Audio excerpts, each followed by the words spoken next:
Hey, where have you guys been? We went to the carnival. I brought you back a pixie stick. It has real pixies in it. There's a carnival in town? Yeah. Me and Lou went on this ride, and we were brought to a magical world. I got a magic sword. See? And Lou got to ride a unicorn.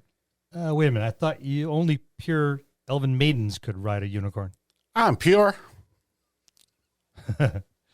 Speaking of carnivals, it's our look at the Wild Beyond the Witchlight this week on the Dungeon Master's Dojo.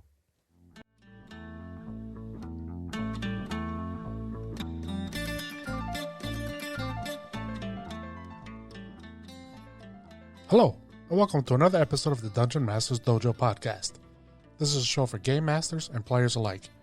We hope to bring you tips and tricks to elevate your game and develop the art of dungeon mastery. I'm your host, Louis Aponte, and these are your dungeon masters, Scott Labby and Bill Robitaille. Let's enter the dojo and see what they have in store for us today. Hey, Scott. Hey, Bill. I'm concerned. Why? At this carnival, were there games where you had to throw things? There's always things you can throw. Does that explain the wound on the side of Scott's head? He made me mad. He used the I cut myself shaving excuse when he came in, and I'm not too sure. Sometimes I fall down. Lou once saw the labels in the soup can facing in the same direction in the cupboard. He gets really upset. Alphabetical order, too. You guys know me all too well, and you still screwed up. It's not my forte.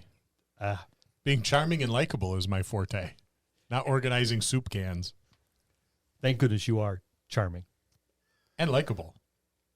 Right, Lou? He's charming. He is charming. And likable. Sometimes. When you make my drink just right, like you just did. Well, it's a shit job I have. Just a shit job. But sometime I'm waiting for Matt Mercer to call and say, hey, do you want to be on Critical Role? And, well, I'm not holding my breath. At our age, I don't think we could hold it that long. No. Any loss of breath could result in death at any minute. So after I held my breath, someone came at me with a defibrillator. We got a new book. And so you know, Lou is not an abusive boss. I cut my head shaving. I'm more aerodynamic with less hair. It's amazing how well air moves around a round object when it's not being impeded by hair. It's good for swimming. I'm a few milliseconds faster. Good for swimming. Now he's shaped like a cannonball. Yeah. Well, when we were on that roller coaster ride, we didn't want all that hair whipping in his face. Oh, you didn't want that. Yes. Yep. Or the person behind him. I was hoping for a loincloth and a magic club, but I got a sword, so I guess that's all right. That's all right. Yeah. A loincloth and a magic club. Yeah. Suddenly you're Captain Caveman? Like Bobby the Barbarian from the Dungeons & Dragons cartoon in 1982. You guys remember it? I do.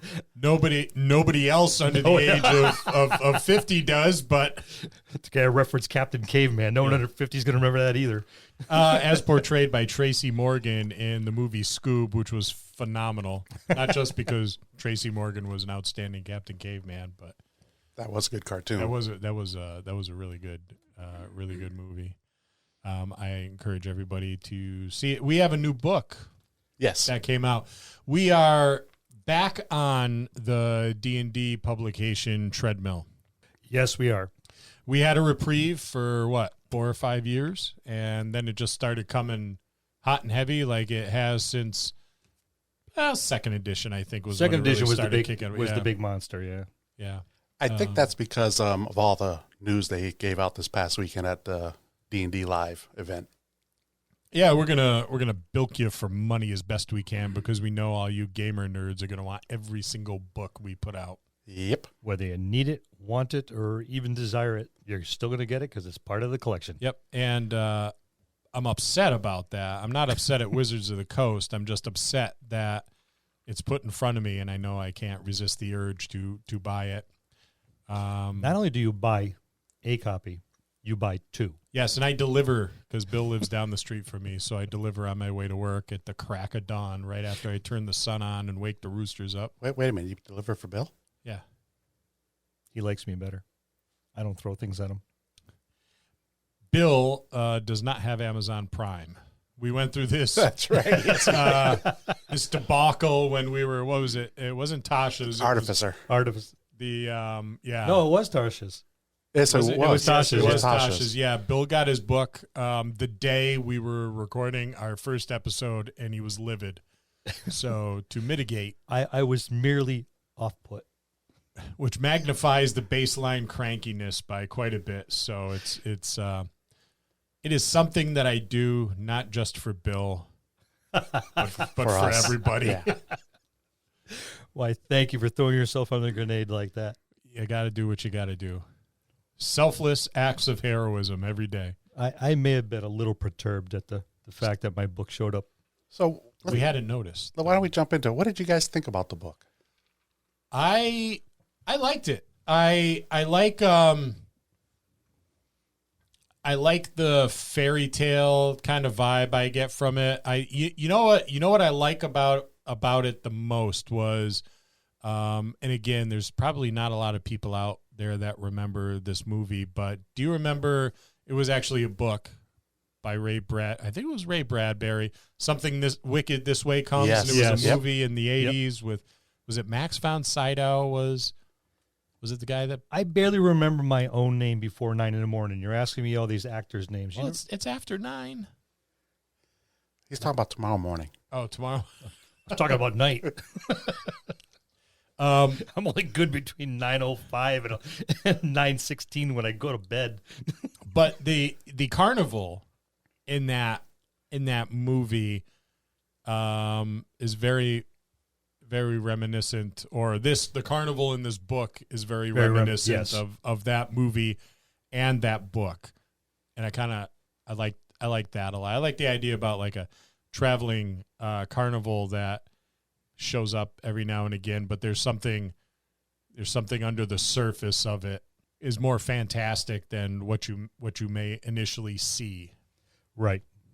For those unwary people that just simply go and are amazed by the flash of lights, they're not going to see that underlying, I don't want to say nemesis, but Yeah, the potential yeah, for something more than a Ferris wheel ride. I like the whole idea of the Feywild. I just think it smacks of that Brothers Grimm folklore from that medieval period, and it's fantastic, which I kind of feel is a little bit lacking in 5th edition, is that fantasy. Well, there's fantasy and there's fantastic. And I think D&D, the 5th edition's missing a lot of both. I think this book helps kind of, pull it up by its bootstraps quite a bit. Even though it's entrenched in a fantasy world, I think it's more fantastic than it is fantasy. It is. And I really like that flavor. I really, really do. It's like Legend and Labyrinth. Those two movies. Yes. Yeah. Yep. Yeah. You know, I could which see that. they were fantasy movies, but they were far more fantastic than fantasy. And they were a little dark too. And they were, Yes. yeah, they were a little dark. And you know, anytime David Bowie I was about to say, yep. is in a fantasy movie, he was the Goblin King, right? Yeah, In Labyrinth. Yeah. I mean, yes, please, yeah. And while I'm not a huge Tom Cruise fan, I thought Legend was good. A lot of pollen floating in the air, I think, though, in that movie. So allergies must have been like awful. Was it really pollen? I don't know what it was. I just assumed it was. There was always some white stuff floating in the air. I don't know if it rained cocaine. It was the 80s. I thought it was just Gold Bond. He hated being chapped. Yeah. The chafing was just horrible. So And Tim Curry is the big demon devil monster thing. So that was great. But it was very nostalgia provoking for me for a whole bunch of different reasons. We'll get into the other ones a little bit later on. But I liked it. I like the fantastic piece of it. as do I. I was very intrigued by a number of it I skimmed through it real quick and just very oftenly something caught my eye and I just had to stop and read it. And it's like, oh, that is so cool. And then started skimming again. And, oh, what's this? The artwork is above and beyond in this book as well. Yeah, the artwork's really good. Really, really good. I like the artwork a lot in it. The everything. Yeah. I find very appealing to me. I love having a shiny new D&D book. I do too. I have every single retail adventure for 5th edition. I think I'm only missing one or two. I don't have any. I will not run any of them, and I know that. Everybody knows that. But I buy them anyway. I think I'm going to start running them. I know my daughter, she's either thinking about having me run Ravenloft or the Witchlight. I'll come over and guest run with Ravenloft for you. I don't want the kids running out screaming, so I think I'll take care of that one. Yeah, Bill's kind of like an open bottle of bleach on the kitchen floor. Yes. You know, you don't want to let your toddler around it. But I mean, this book, I really do like it. It's good for beginning DMs as well. I mean, it goes through all, what armor class is, how to use it, the hit points, damage, how damage is taken, how damage is given. It breaks it all down again. It's like a little bit of the player's handbook right in the beginning of this book. Yeah, and the other thing is this is a lot better organized. I kind of feel like they've hit their stride with the retail adventures. It's I read Descent into Avernus. Avernus, yep. And I did that a while ago, but I was like, this is disjointed. For a new DM, it would be very challenging to run that adventure. For a veteran DM, even, I think it would be a little on the challenging side. But this takes a lot of the guesswork out of it. The way this is organized, it's organized extremely well, I think. And they have these adventure notes. Oh, the story trackers in the back. Yeah, that's handy. It is, and there's prompts in here too. Yes, there are. Which I think is fantastic. One of the problems I've always had with retail adventures, all the way back to modules, which is what adventures were called back when we were young, which was like a million years ago. But they you had to read it from cover to cover. And then probably do it again to really know.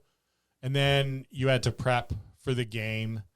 And I just always found it easier to make my own because of that. But this, I kind of feel like I could pick this book up and I could read the first chapter and I could run it without knowing what chapter 2 or 3 or 4 has in store. I got the same feel out of it. Yeah, it's compartmentalized very, very nicely. The layout was very smooth and easy to read. Yeah. Very understandable and very progressive as far as, or chronological, I should say. Everything was lined up to where it should be. Yeah, and it makes it really easy for a new DM to run this. But for an experienced DM like you or I think this is an awfully nice thing to have at our disposal. Because no matter how experienced you are, it's always nice to have a very organized adventure in front of you. Right. It just makes life easier. Well, I don't know how many times you've had people show up and say, hey, let's game. Yeah. I have nothing ready and you're doing it. I mean, I'll do it off the top of my cuff, my head and fly off the cuff. But it'd be nice to have something that is like I said, well organized that you just pick up and run, and they said not have to read the book 2 or 3 times to make sure everything is understandable and everything is where it needs to be. So nothing's out of place and you're tipping your hat too soon. Yeah, if and that's a big problem with these retail adventures. If you really don't know them forward to back, you could tip your hat really soon. Yeah, and very easily. And it mucks up the entire. Yeah, you're going to read a text box that's you really don't need in the beginning of the book. You need it at the end of the book. Yeah. You get halfway through it and realize, oh, this is for the game master? Ah, crap. Yeah. And then you're retconning, or you're like, okay, everybody forget about it, but nobody's forgetting about it. No. Because that's just not that's not the way gamers are. It's like, okay, I'm going to tuck that in the back of my head. I'm going to pull that out when I need it. Even the ones who don't take notes during gameplay are suddenly taking notes. So in that aspect, this is phenomenal. It is. I would have to say it is the best organized retail adventure that Wizards of the Coast has put out for 5th edition. Oh, yeah, because it even tells you when characters should advance. Yeah. As you're going through the book. So it takes a lot of the guesswork out. And that milestone kind of advancement, I've always liked that. We've always used that in our games. And I think what that did for our particular group, and our group is wonderful to play with, and I miss playing with them very much. But they can easily descend into a Lord of the Flies kind of situation, where they're going full murder hobo and there's all sorts of bedlam going on. And this we did the milestone stuff because that kind of promotes problem solving more than I'm getting experience for, killing stuff and taking their belongings. Yeah, it pulls them out of that MMO mentality. Yeah. And a lot of our gamers do play MMOs. Yeah, it's a natural progression, I think, to get your gaming fix on when you don't have the tabletop game, for another week or so. Yep. Yes, Lou. I don't know. I was going to say something and it slipped my mind. Say it. I forgot what I was going to say. Old age. Yeah, there's supplements for that. That's okay. I got one right here. Hold on. I can give you a huge list. Yeah. Alcoholic beverages is not a supplement for it works for me. Memory health. It doesn't. I've talked to you. When? It is scientifically proven that it is not, even though I agree with you, Lou. We're just going to go with it. That'd be Tito's and strawberry or lemonade this time. Lemonade. Yeah, I didn't do the strawberry lemonade, just straight lemonade. Tito's a good guy. Let's talk about the elephant in the room. I'm going to admit that I wasn't happy about this, and it upset me. But then I gave it a little bit more thought. I was like, you have to stop being such a grognard and have an open mind. He's staring at me while he's saying this. And because I know you can relate. And it's the aspect of the adventure where you can go through it without any combat. It very specifically said in the beginning that you can go through this entire thing without combat. With all problem solving. Yep. Yes. Which I can see because there's some people who like to, what's the word I used before? House sit or Playing house? Play house with their game. Or housekeeping. Or housekeeping. That's what I said. Yeah. Yeah. And I'm not all about hack and slash adventures. I like problem solving. I like to see the players get creative. Yep, like the puzzles. Yep. Mm-hmm. I like to see them talk their way through situations that I didn't plan on them talking their way through. So I thought of that a little bit and was like, you know what? This is the sort of thing you like to see when you're running a game. So stop being such a grumpy old grognard. But I do love, and maybe it's the old school in me, I do love epic battles. Well, I like waves and waves of bad guys and big cinematic battle scenes and massive magic going on. Yeah, those and I just imagine that kind of still shot you see in every Avengers movie where the entire ensembles, just standing there looking epic. And I like that thing, that epicness in my big battles. But it's your game. You can do it however you want. And we're having battles. I would probably have a little bit of killing in my Wild Beyond the Witchlight. And there's nothing to say you can't. Right. But I do like the fact that they've designed something that you don't have to have any combat. I love problem solving. I do it to my players all the time. I put some very unique puzzles in front of them where the answer is absolutely insanely easy, but the way I stage it makes it look like it's hugely complicated. I love doing that. And I love watching them try to work their way out of it. And there's a few things in here. There is. He's nodding knowingly. Yeah, there's a few in here that I'm like, oh, these are just so beautifully done that it's bill worthy. On my Wednesday game, I was actually had a different plan, but now I'm thinking about once we finish this little part of the module that I have is to bring this into the game, into my game. That might be pretty cool. Well, it would, because everybody came from a different realm. It's a way to bring everybody back if they want to go back. They'll never let me go. I'll be part of the freak show. You know that, right? Well, and that's the whole thing. You can stay. I know. So, but I'm actually thinking about using this book now just to change it up a little bit, because we've never had anything quite like this. No. Not with the carnival, not with the, with the maps that are put out there. I have it on D&D Beyond, so I got all the maps digitally. I have my box set coming next week with everything that's in the book plus a couple others. So I'm waiting for that. Needless to say, we all have that collector's disease. It's bad, and it's serious and expensive. But and expensive.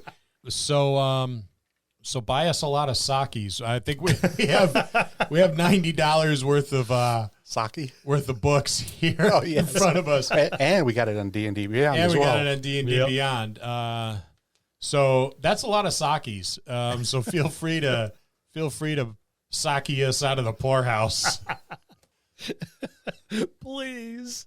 No, but going back into the book is really well laid out. It takes you from beginning, just playing in the carnival. It brings you into there's 5 different adventures, I believe, in here. Yeah. So you can go through those, and it prompts you, again, when to should level up, and if you want to move on to another one, you can. Yeah, it's it is very, very well laid out. One big beef I have with this, I always skip to the end. Whenever I do, it's the end. I always start my campaign writing at the end. Right. So when I read these retail adventures, I go to the end. I want to see if they took some time to make a badass ending, and they didn't with this one. And it sticks out like a sore thumb because the rest of the book is so well laid out. There's a lot of thought put into it. You can tell that who was it that was it Perkins? Yeah. Was it? Well, that was just talking about it. Yeah, because that was Chris Perkins. Chris Perkins. Oh, this is his book. Like his love child here, and you can tell that there was love and there was passion. This is his project, but the ending is anticlimactic. Well, I think the ending is left open for you to continue on if you want, because this book only goes from levels 1 to 8.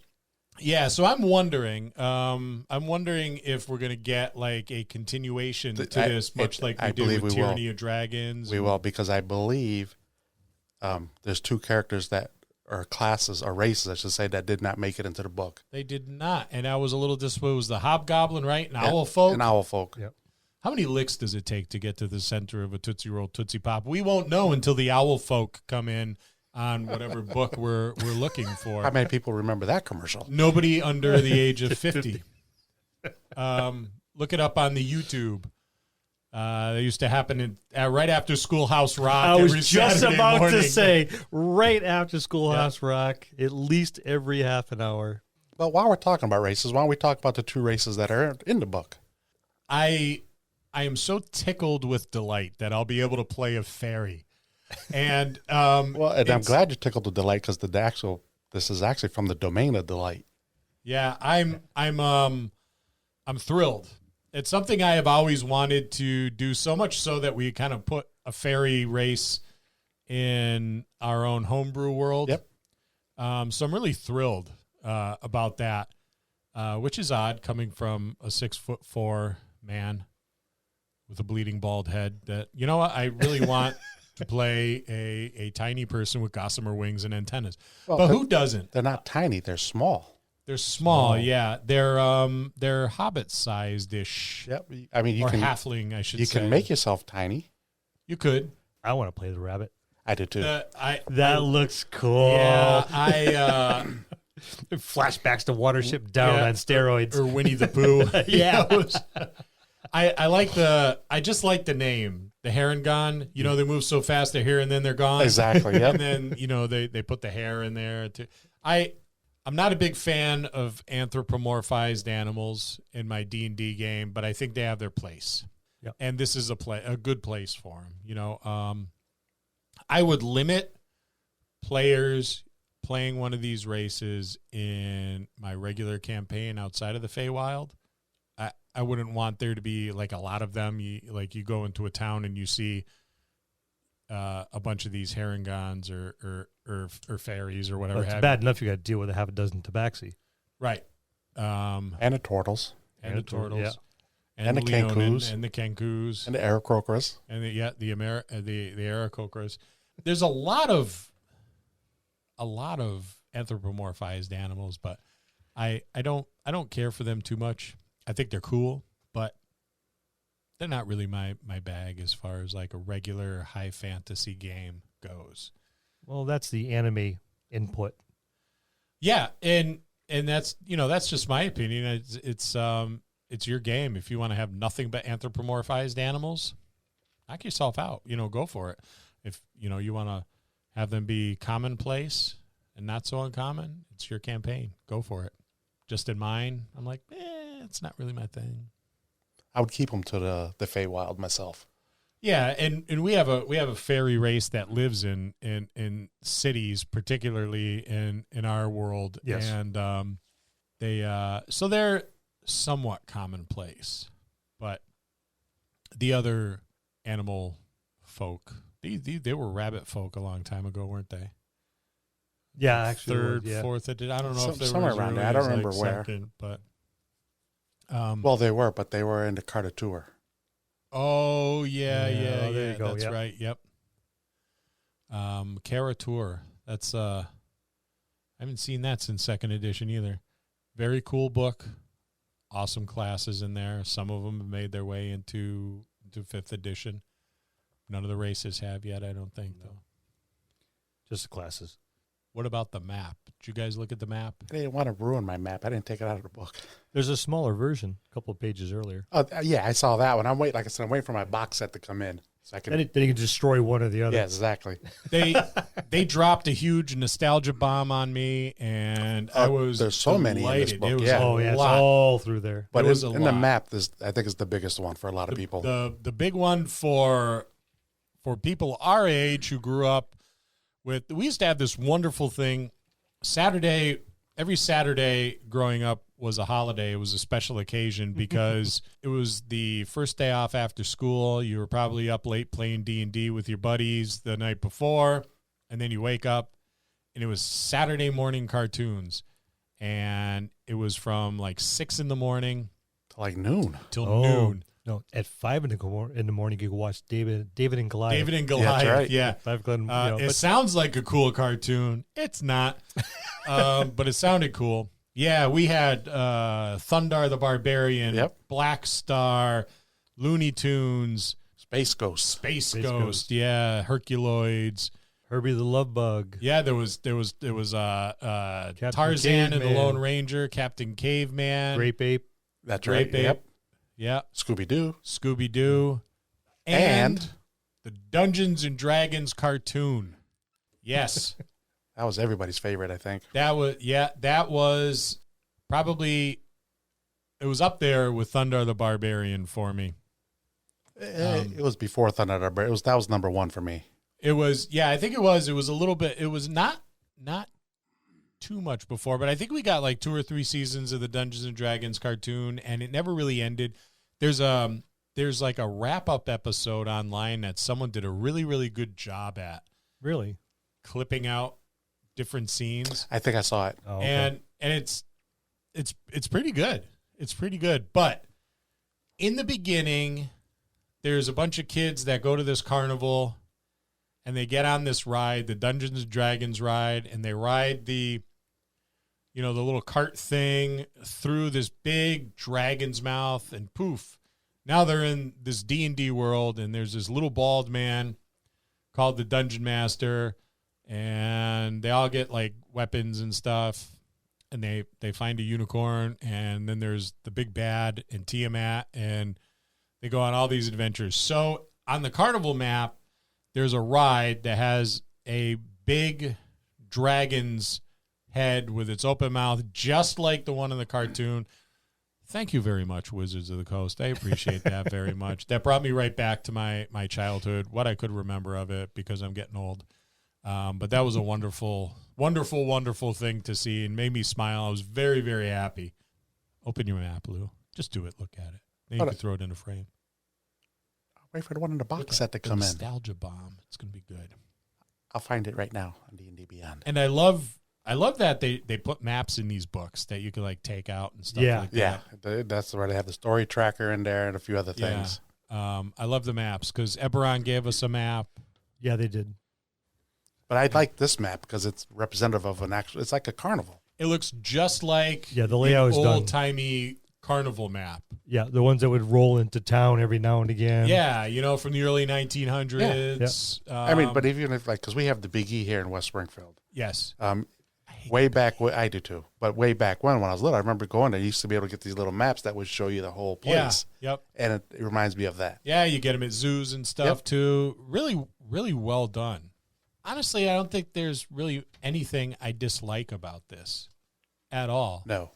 Bill's flipping through, and I wonder what he's looking for in there. But there's some other nostalgia provoking things from the cartoon.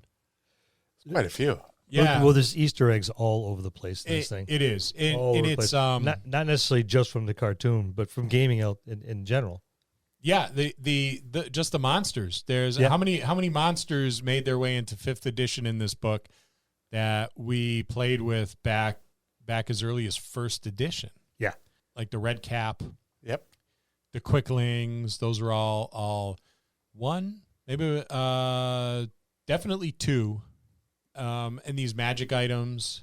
I like the magic items because a lot of them, even though they say magic item, they just do like really mundane things. Yes. There's nothing that's going to change the story for Yes, no any earth shattering. Yeah, but, exactly. But they are fantastic items. Yes. But the mundane things are probably the most entertaining because if you have a clever enough group of players, they will take a mundane item and do like game-changing Extraordinary. things with them. It's neat. You have Warduke and Strongheart. Yep. And Elkhorn, and I could never remember the evil wizard's name from like they have their own like Legion of Doom in the Yes. D&D world type of organization here. Everyone's flipping pages. It's not Ringle Run, it's the other guy. The League of Malevolence, Kellic. Yes. I had these action figures. They had these action figures back in the 80s, and they showed up on the cartoon. And Warduke was hands down my favorite because he was a cool-looking action figure. So will you be getting the new action figures that come out? There's 2 of Yes. them already planned. Yep. I was watching them. Was I watching? No, I was reading an article, and I think it's Warduke and Kellic, right? That they're coming out with. They look great. They look really, really, really good. I was about to say, if they don't, you'll probably be building them on Hero Forge. Yeah. Or at least attempting. Yes. Oh, Bet jeez. you- I think I I opened can't the door remember. there. Yeah, I can't remember who the other one is, but I don't think it's Kellic. No? No, I'm going to look it up. Give me a minute. All right. Lou's going to let us know. But I will buy them. Why? Because. Yeah. And it's not even like people, scratch their head when they see me unwrapping a toy and it's for me. That you bought for yourself. Yeah. They're and just wrapped they're just for like, yourself. Yeah, all right. That's that giant man child buying another toy for himself. And that's fine. So that was great. No judgment here. No, it was cool seeing those characters appear. The NPCs in this book are super cool. They are fantastic. I like the Dandelion Knight.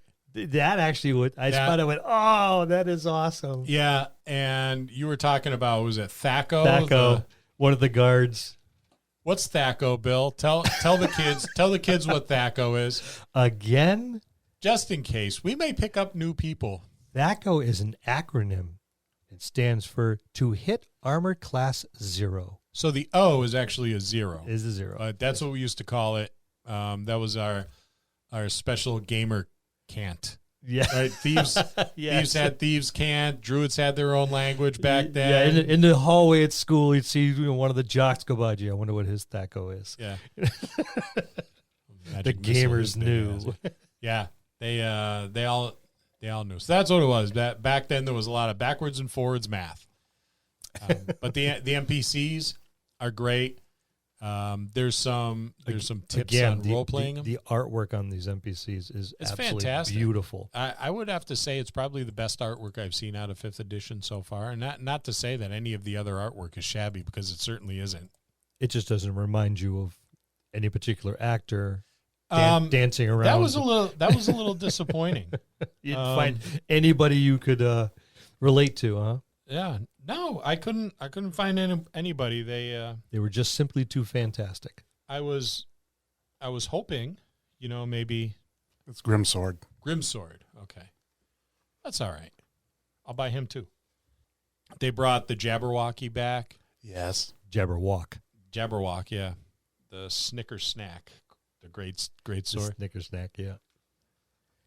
The Jabberwock. I love Jabberwock. There's quite a few things in here, monster-wise. Like I said, that just kind of flashes back to the olden days. They had to have done, to start with, you can tell that it was written by someone who loves the game. Yes. Loves the game, is invested in the game. Yeah, not by someone who wrote it because it's their job to do it, by someone who did it because they really, really They love the game. And that comes through in spades all over the place. Yes. And the references to the 1st and 2nd edition monsters and magic, the cartoon, and just gaming things in general, like naming one of the guards Thaco. Yep. I can't say enough good things. I think you're right. Out of all the publications I've seen up to this point, this is by far my favorite. With 5th edition, you get these books that have been pretty divisive. Tasha's was pretty divisive. People either loved it or hated it. There was something in there. It was very progressive. It was a lot of stuff in there for new players. It had that feel, that theme, but this kind of hits the old guard like us and the new kids coming in with their idea of what the game is supposed to be like, and then everybody in between. So you get this appeal across the board. There's something for like everybody in this book, which I think is a really cool thing. Yeah, I think this book is more geared towards game masters, though. Yeah. Yeah. Well, it even says in several spots, keep in mind, this book is for the game masters. It actually spells it right out in there. You don't want to be tipping your hat, so don't. We'll tell you what to share and when to share it. Yep. And that's great. I like the fact that it has a dimometer. I want to say you can go really dark with this book very easily. Yeah. Or you can keep it very, very lighthearted and playful. Without getting dark, but having a little bit of grunge in there, obviously is necessary. But you can really dial up the darkness in this really fast. You can. You can, and I think because after I read the book a couple times, I actually started watching the show, and they actually talked about how this carnival sometimes will meet up with the carnival that comes from the dreaded domain. So in the Domain of Dread, excuse me, and the carnival owners will switch places. So it brings a little bit of the darkness or light into either or. right? So I can see that it can get real kind of dark. Yeah, you can go like European folklore, where the Fey realm is a really dark and scary place, to Alice in Wonderland or Wizard of Oz, which was not so dark, but still pretty dark, all the way up to like Disney princess stuff, Mm-hmm. So you, depending on the flavor, what you want to do with it is, how your adventure is going to run, but it's very versatile in that aspect. And I like that. I like that very much because I was reading to it. So, this is all lighthearted and playful and tongue in cheek, and then I kind of look at wait, let me read that section again. Going, someone like me could turn this into a horror book really fast. Yeah, And it would work. Yeah, it would. Yeah. I was looking at it going, ooh, this would be a nice Halloween book. Yes. For Halloween adventures. I think that's why my daughter, she's thinking about doing this one over Strahd's because she likes the darkness, but she likes the eerie thing that sometimes that you see at the carnivals and stuff like that, or you see on like I forget the name of the movie you just said a little while ago. I need to stop drinking. Something wicked this way Yeah, comes. Scott almost forgot it too. Yeah, I did. You know what? It's got a now that Bill is funny that Bill said that about No, his it's not. demometer. It does make it feel like American Horror Story a little bit. You know, it could Yeah. very well go in that direction. Oh, would you look at the front cover? It kind of has a Yeah. dark feel to it. Yep.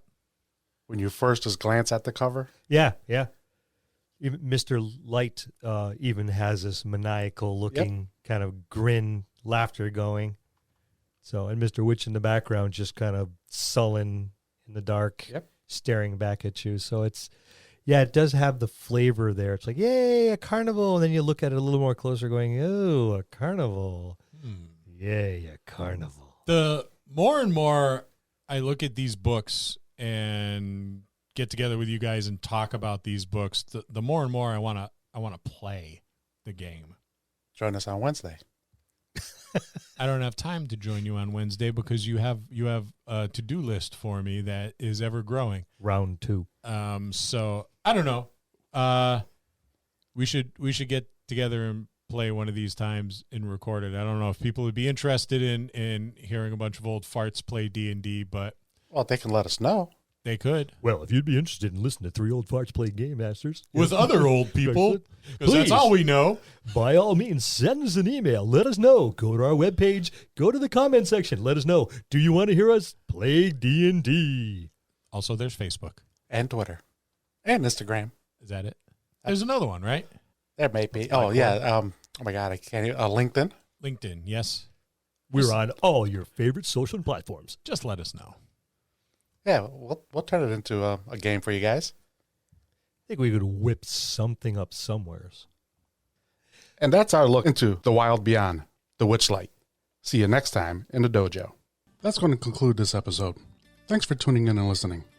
Please subscribe to the podcast for more great content. If you'd like to hear a particular topic, you can reach us on Facebook at the Dungeon Masters Dojo, or you can drop us an email at thedungeonmastersdojo@gmail.com. Thank you, and have a good day.